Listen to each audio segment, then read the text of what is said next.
Hello बच्चों, let us see the question. Oxygen and hydrogen gases are at temperature capital T. Then average kinetic energy of each molecule of oxygen gas is equal to how many times of average kinetic energy of each molecule of hydrogen gas.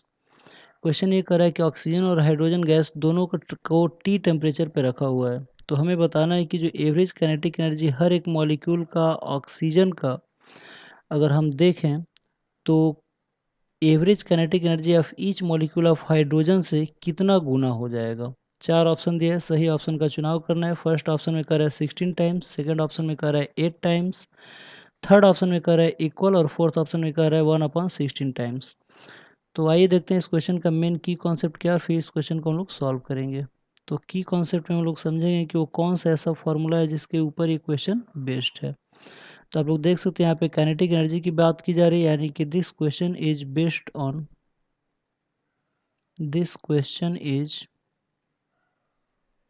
Based on kinetic energy of gas molecule.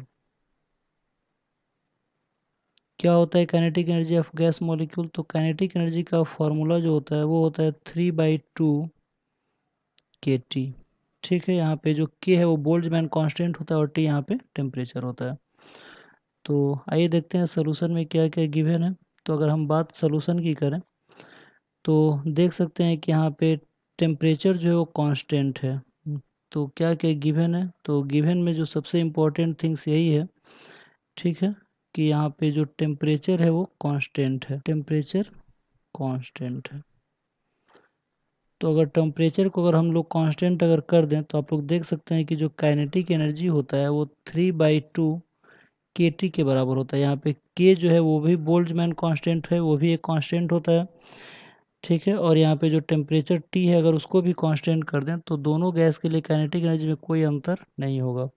यहाँ पे जो k है वो Boltzmann constant होता है और इसकी जो वैल्यू होता है वो होता है 1.38 इंटू 10⁻⁻23 जूल पर केल्विन, ठीक है। इसकी वैल्यू हमेशा फिक्स होता है।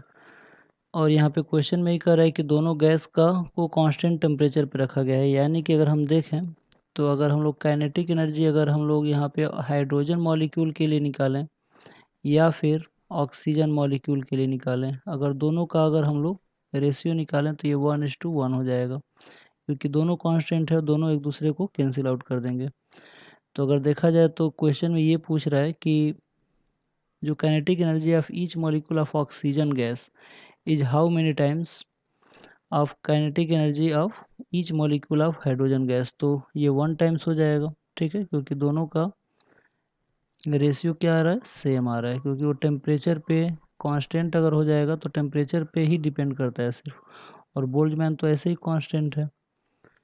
तो इस क्वेश्चन का जो सही आंसर होगा वो कौन सा होगा? तो ये हो जाएगा इक्वल, क्योंकि दोनों का इक्वल काइनेटिक एनर्जी होगा, क्योंकि उनका टेम्परेचर सेम है, ये मास वगैरह पे डिपेंड नहीं करता है, ठीक है ना। तो आई होप आप लोगों को क्वेश्चन समझ में आया होगा। Thank you very much, good luck.